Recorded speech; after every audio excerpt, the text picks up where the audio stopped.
E aí, queridos do Papo Filô, tudo tranquilo?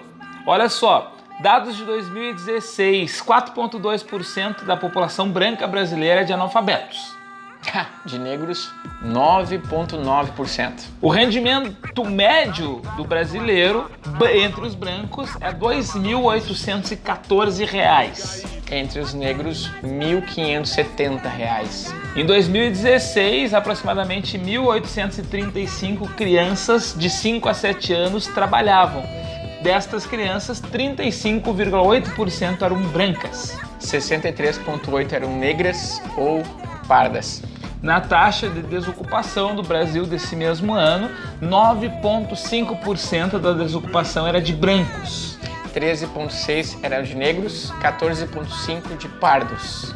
Tem racismo no Brasil? Tem.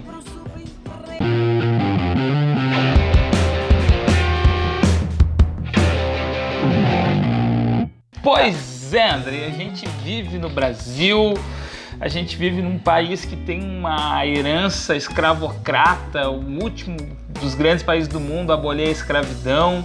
A gente tem dados aí de que aproximadamente 15% da população, lá no último censo do período imperial, que é 1872, era de escravos, né? Aproximadamente 15%. É bastante gente. Né? 40% da população eram de negros e pardos, né?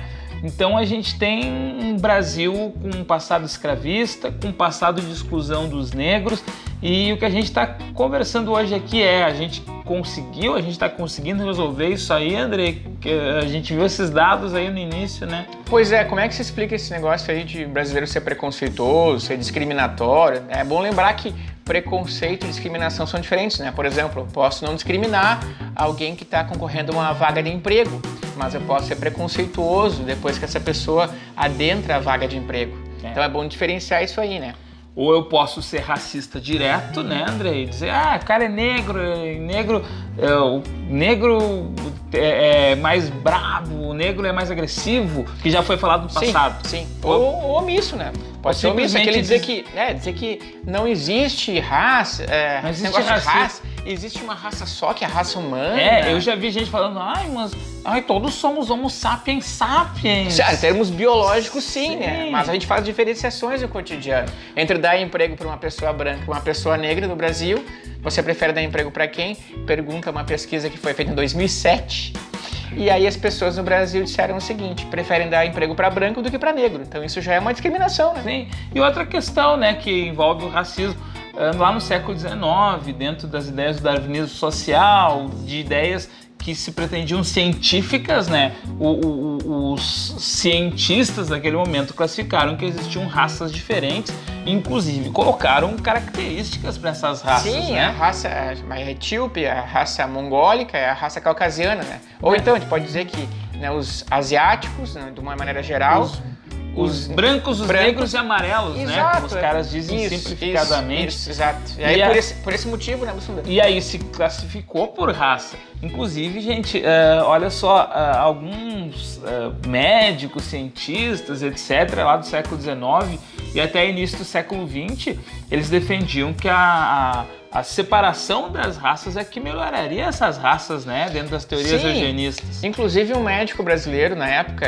Nina Rodrigues, o nome dele até, ele disse que deveriam ser feitos 2 códigos penais, um para brancos e um para negros e pardos, né? Porque os negros e negros? Negros e pardos porque eles têm uma tendência maior à violência e os brancos não, né? Isso se explica porque teve uma tendência no Brasil e no mundo inteiro a valorizar a tese do Lombroso, Cesare Lombroso, que disse que os tipos físicos ou a biologia do teu rosto, a fisionomia do teu corpo, a cor da pele, classifica a pessoa como mais violenta ou menos violenta. E aí os brancos eram menos violentos do que os negros e os pardos. Foi nesse caminho, por exemplo, que lá nos Estados Unidos, ali logo depois da abolição da escravidão, lá em 1865, nasceu a Ku Klux Klan. Que muita gente não sabe, porque a gente sempre vê, clã, persegue os negros, maltrata os negros, racista. Por quê? Mas na sua origem eles diziam que era uma sociedade de brancos para se proteger dos negros, porque os negros, eles não sabiam conviver com a liberdade, eles eram muito agressivos, eles iriam atacar os brancos. Sim, é aí que tá, eles eram agressivos porque existia também teorias que davam essa justificativa, né? Então, a gente pode dizer o seguinte, que tentou-se fazer ciência das raças, da teoria das 3 raças, mas que hoje a gente vê claramente que essa ciência, na verdade, era simplesmente uma opinião para manter o poder dos brancos em relação aos negros e os pardos. Né? E a biologia refuta totalmente essas questões hoje, né, de raças. E por isso que a gente fala, inclusive, a gente fala ainda em raça no sentido social, né? No sentido que ainda por herança do que teve, tem muita gente, moçada, se vocês forem a ver familiares, pessoas próximas, em algum momento da vida você já deve ter visto alguém que classificou uma pessoa por ser negra, né? Isso tem traços de identidade negra, a gente pode dizer, pessoas que têm uns traços negros, elas acabam se identificando com a raça negra em termos sociais, porque os negros são excluídos na maioria das suas escolhas que fazem na sociedade, né? Até de buscar um emprego, até de casar, até de, obviamente, matricular o filho na escola e outras coisas comuns que os negros acabam vivendo, né? Você entra numa loja, você é um negro, você tem mais propensão as pessoas desconfiarem de você se você está lá para assaltar, para roubar, e isso é cotidiano, né? E até pelos dados que a gente estava colocando no início, né? O salário base, o salário médio, perdão, de um negro tende a ser 45% mais ou menos do que é o salário de um branco. E aí, gente, só pela questão do salário, a gente vive num mundo que a gente precisa de dinheiro, o dinheiro move o mundo. Se a população negra ganha menos, ela vai ter menos acesso, vai estar mais marginalizada. Claro, não parte do mesmo ponto que um branco, não tem como partir do mesmo ponto. Uma coisa é, os negros na sua maioria moram em lugares que não são lugares de elite, que são em maioria brancos. E esses lugares onde eles vêm, a dificuldade de transporte público, a dificuldade de acesso à saúde, a dificuldade de acesso básico a saneamento, essas coisas complicam a vida de quem vai disputar um lugar de trabalho, né? Hoje é mais ou menos corrente, é mais ou menos consenso que não existe, né, uma lógica que foi tentada construir para o Brasil, que é a da democracia racial. Isso, gente, assim, uma coisa importante, ó, democracia racial, eu acho que o Bussunda pode falar melhor sobre isso lá, aquele primeiro historiador no Brasil, né? O von Martius. Gente, todos os países, na verdade, eles vão construindo a sua história dentro de uma narrativa oficial. Hoje isso praticamente se torna impossível por causa nossa. Nossa, eu tô dizendo não minha, do Andrei, da galera que está difundindo conhecimento pela internet, né? E aí existem várias teorias, assim como a gente está fazendo um vídeo aqui dizendo que tem racismo no Brasil, daqui a pouco vai alguém e fala, não, A mais B não tem racismo, não sei o quê. Mas a gente consegue confrontar ele teorias. Claro, o que não muda é ciência. Ciência é ciência. Mas dados são dados, né, Andrei? Mas duas coisas que a gente tem que deixar claro também aqui, que a gente pode dizer que a democracia racial no Brasil foi algo positivo por um momento histórico. Mas foi Por que foi positivo? Mas o que eu ia falar primeiro é que ela foi uma construção, primeiro, de um governo lá no Império, quando cria-se em 1837, 38 o IHGB, Instituto Histórico e Geográfico Brasileiro, diz, nós temos que construir uma história do Brasil. E aí alguns historiadores, não tinha historiador aqui, vieram estrangeiros, e o von Martius é que ganhou esse concurso, e ele falava que o Brasil harmonizava esses 3 elementos. A miscigenação. E aí defendia a miscigenação, sendo que o negro era escravo ainda naquele instante, né? Mas na sequência disso, é muito interessante, tem um livro lá de 1900, de Afonso Celso, Visconde de Ouro Preto. O Afonso Celso ele foi diretor do IHGB há um tempo, né? Depois ele foi ministro de Pedro II e já no princípio da República ele escreveu esse livro, que eu não te comentei antes, quando a gente sempre faz a pré-eleiçãozinha aqui, e eu não comentei, esse livro foi relançado em 1997 por pedido da Academia Brasileira de Letras. Por que me ufano deste país? E o Afonso Celso, ele vai lá e coloca que o Brasil é essa mistura linda, essa coisa bacana, o índio, o negro, o branco com a sua racionalidade, o amor à ciência, o índio com a sua inocência, o amor à natureza. E ele colocou assim, e o negro, desde os primeiros negros que migraram para o Brasil, ele trouxe alegria. Cara, e ele não mostrou, cara, que tinham sido escravizados, migraram, mas à força, né? Sim. E ele não falava disso, porque tentou se esconder muito no Brasil a questão da escravidão. Por exemplo, a gente tem o último censo do Brasil, o último grande registro, assim, que mostra que 15% da população, mais ou menos, era de escravos, em 1872, quer dizer, quase 20 anos antes de terminar o Império, porque logo quando caiu o Império e implantaram a República, o Rui Barbosa tacou fogo nos documentos que tinham sobre a escravidão. O Rui Barbosa, interessante. Ele não queria indenizar, ele era ministro da Economia, não queria indenizar os fazendeiros que reclamavam da Lei Áurea, mas também tentava esconder essa vergonha. O Brasil é o último grande país do mundo a abolir a escravidão. 1890, mais ou menos. Praticamente, né? Enfim, eu queria falar sobre a questão da democracia racial, porque essa construção ela foi boa por um momento, porque ele falava muito mal do negro, falava muito mal do pardo. E aí a primeira vez que alguém fala disso e é levado a sério por algumas camadas da sociedade, principalmente intelectuais daquela geração de 1920, em 1930, o Gilberto Freire, que estudou lá nos Estados Unidos, fez o doutorado dele lá, ele voltou com ideias de lá mais relativistas em relação aos valores morais. E esses valores relativistas que ele acabou defendendo, nessa época, culminaram na tese dele, que foi o Casa Grande e Senzala. Lançado em 1933. E esse livro é importante porque ele fala lá que o negro, na verdade, no Brasil, ele ajudou o Brasil, construiu o Brasil, a alegria do Brasil e tal, e que hoje vivemos harmonicamente com os negros. Ele falava isso naquela época, claro. E ele fala um negócio que é muito interessante ali, o texto muito bacana mesmo, né? É um livro para ser lido, apesar de ter aí quase 100 anos, né?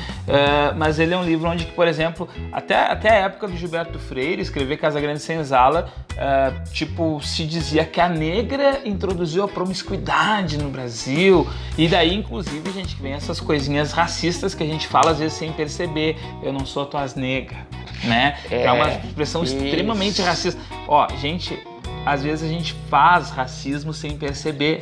Já teve gente que brigou comigo por causa dessa frase, que isso é racismo. Na linguagem do cotidiano, a gente tem um certo tipo de preconceito. Se a gente não for corrigido, ou alguém nos dizer claramente que a gente está implementando ou então consolidando o racismo, a gente não está por conta, às vezes, por não ser negro. E a gente acaba não sofrer literalmente na pele aquilo. Não sofrer na pele. Mas o caso para deixar claro que a gente quer chegar a esse ponto aí, esse livro foi importante porque foi para falar bem do negro na época, só que distorcendo algumas realidades. Mas o que eu estava falando, até então se dizia que a negra era responsável pela promiscuidade. Eles, não, é o sistema.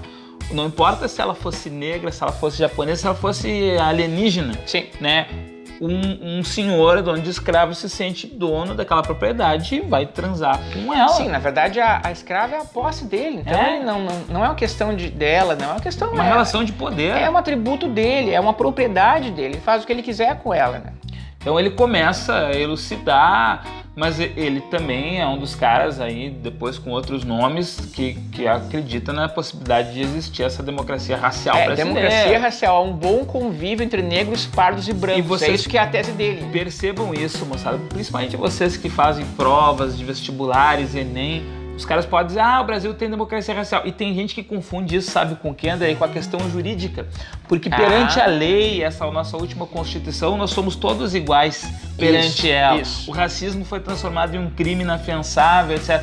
Então dá-se essa impressão jurídica, então temos uma igualdade entre o branco e o negro, então é democracia. Só que pelos dados que a gente estava levantando, mostrando na introdução do vídeo, não tem essa democracia de fato. Então lembra o seguinte, isso aí também cai no Enem, já foi falado, textos específicos sobre o Gilberto Freire caem no Enem, né? E a outra coisa que eu queria falar também em relação a isso é que nos anos 60 nós temos uma corrente de pensamento que é iniciada com Florestan Fernandes, professor da USP. Esse Florestan Fernandes mesmo aí, ele, vamos chamar assim, ele desmontou que ele chamou de mito da democracia racial. Dizendo, na verdade, que o negro continua excluído, continua nas favelas, continua sendo vítima de preconceito. Então, essa democracia racial que o Gilberto Freire tanto falava, né, e muitos intelectuais acabavam compartilhando essa ideia, na verdade não existe, né? Na realidade, isso não existe. Bom, mas Andrei, e quais as perspectivas que a gente tem agora? Porque, na minha percepção, na tua, na maioria da galera, o Brasil é um país que tem racismo, né? E agora, desde 2003, a gente nasce uma lei, inclusive depois ela foi meio que afastada agora, né, de 2017, né, mas a lei de 2013 ela parecia bem significativa, né, porque é uma lei que obrigava as escolas, já nos anos 90 já tinha sido colocado a história africana e dos povos africanos ou afro-brasileiros no currículo, né? Mas muitas escolas, apesar de estar ali no currículo, não estavam trabalhando. Em 2003 veio uma lei que disse, é obrigatório o ensino da história e da cultura dos povos africanos e povos afro-brasileiros. Para quem quiser pesquisar, aí é a Lei 10.639 /03. /03, tá lá, essa lei aí que obriga. E depois ela vai ser complementada em 2008, porque daí vai ser inserido também os povos indígenas, né? Aliás, moçada, um parênteses aí, a gente está falando hoje basicamente dessa questão do racismo em relação ao negro, né? E a gente vai fazer um vídeo em breve aqui falando sobre a questão indígena no Brasil, que também é fundamental que a gente analise. É importante no ponto de vista sociológico, histórico, isso cai bastante no Enem, é bom vocês ficarem atentos a isso também. E temas de redação, por exemplo.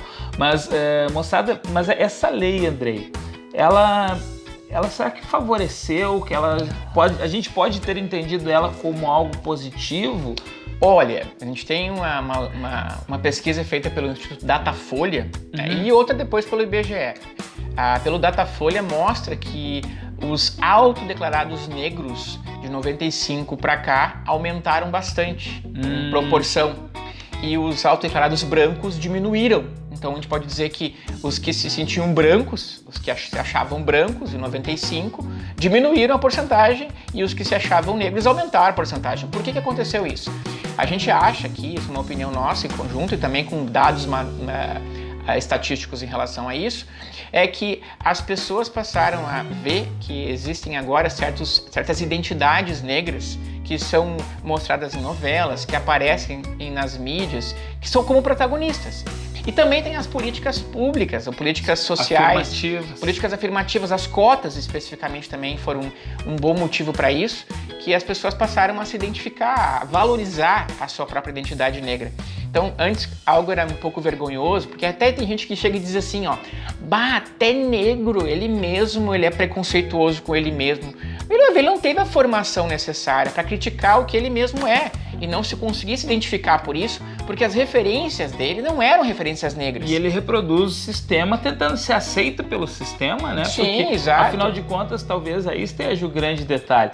Todo mundo quer ser aceito. O mesmo caso acontece com algumas mulheres, por exemplo, que acham que não existe machismo na sociedade. Que feminismo é bobagem. Que feminismo é besteira. Então, existem, obviamente, negros que não se identificam com isso, por dizer, né? A resposta significa mais fácil os negros, na verdade, não conseguem se encontrar, não se enxergam como negros nesse sentido. Então, essas políticas de autoafirmação, essas políticas identitárias, essas políticas sociais de cotas ajudam o negro a se enxergar como negro. Então, a lei de 2003 ajudou a esse tipo de coisa, as cotas ajudaram a esse tipo de coisa.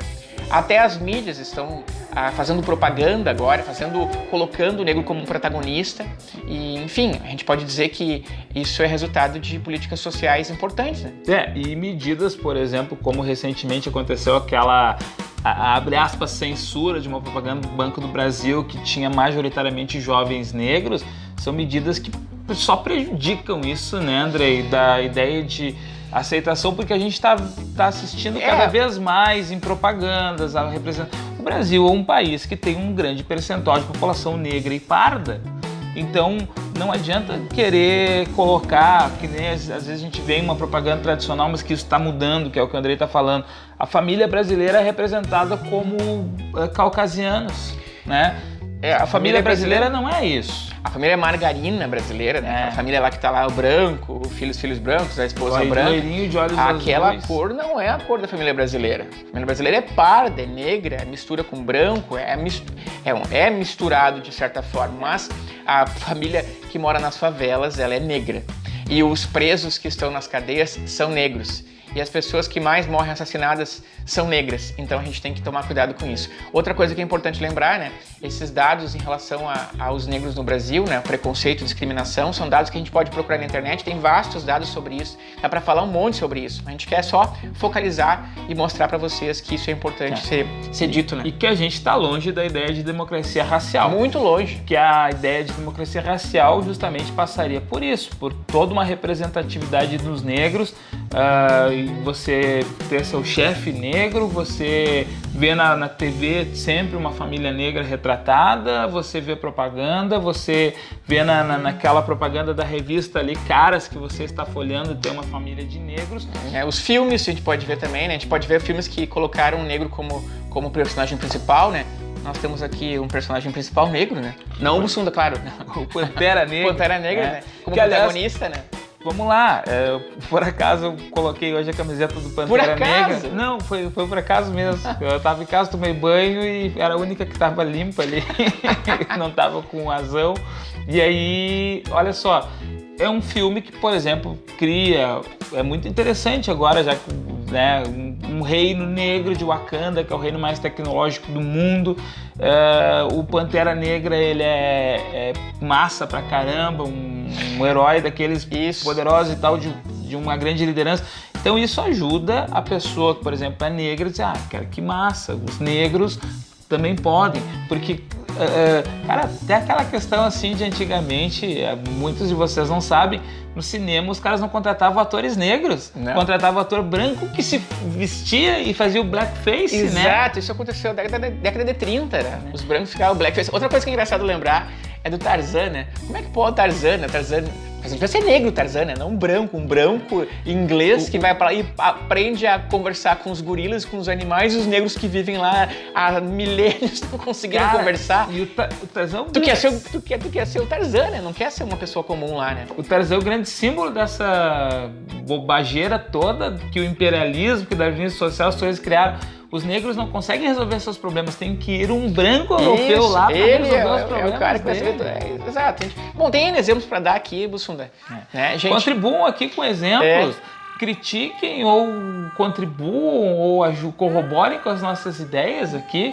Principalmente, falem para os seus amigos olharem esse vídeo, se inscrever no canal, compartilha, dá um joinha para nós aí. Isso aí ajuda. A gente está quase ficando rico aqui no YouTube agora, né?